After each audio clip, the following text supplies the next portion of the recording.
ನಮಸ್ಕಾರ, ನೀವು ನೋಡ್ತಾ ಇದ್ದೀರಾ ನ್ಯೂಸ್ ಫಸ್ಟ್. ನಾನು ರಾಹುಲ್ ದಯಾನ್.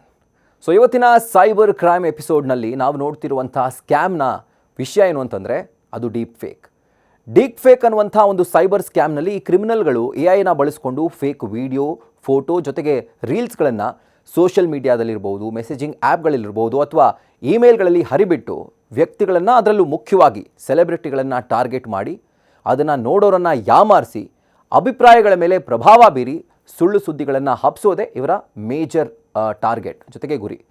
ಈಗ ಲಭ್ಯ ಇರುವಂತಹ ತಂತ್ರಜ್ಞಾನವನ್ನು ಬಳಸಿಕೊಂಡು ಅದು ಅಸಲಿಯ ರೀತಿ ಕಾಣೋ ಹಾಗೆ ಮಾಡ್ತಾರೆ. ಅದನ್ನು ಎಷ್ಟೋ ಬಾರಿ ಜನರು ಸ್ವೀಕರಿಸಿದ್ದಾರೆ ಕೂಡ. ಹಾಗಿದ್ರೆ ಇದನ್ನು ತಡೆಗಟ್ಟೋಕೆ ಏನು ಪ್ಲ್ಯಾನ್ ಮಾಡಬೇಕು? ಡೀಪ್ ಫೇಕ್ನ ಬಗ್ಗೆ ಹಾಗೂ ಅದರ ರಿಸ್ಕ್ಗಳ ಬಗ್ಗೆ ತಿಳಿದುಕೊಂಡಿರಬೇಕು. ಆ ವಿಡಿಯೋ ಅಥವಾ ಫೋಟೋದ ಅಸಲಿಯತ್ತನ್ನು ಖಚಿತಪಡಿಸ್ಕೊಳ್ಬೇಕು. ನಿಖರವಾದ ಸುದ್ದಿ ಟೆಲಿಕಾಸ್ಟ್ ಮಾಡುವಂಥ ಮಾಧ್ಯಮ ಸಂಸ್ಥೆಗಳ ವರದಿಯನ್ನು ಮಾತ್ರ ನಂಬಬೇಕು.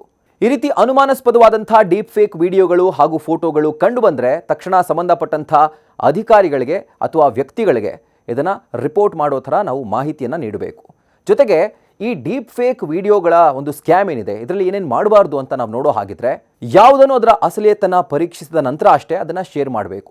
ಯಾವುದೋ ಮೂಲಗಳಿಂದ ಬರುವಂಥ ಸುದ್ದಿಯನ್ನು ಈಸಿಯಾಗಿ ನಂಬಕ್ಕೆ ಹೋಗಬೇಡಿ. ಯಾವುದನ್ನು ಕಣ್ಮುಚ್ಕೊಂಡು ನಂಬೋದಕ್ಕೆ ಹೋಗಲೇಬೇಡಿ.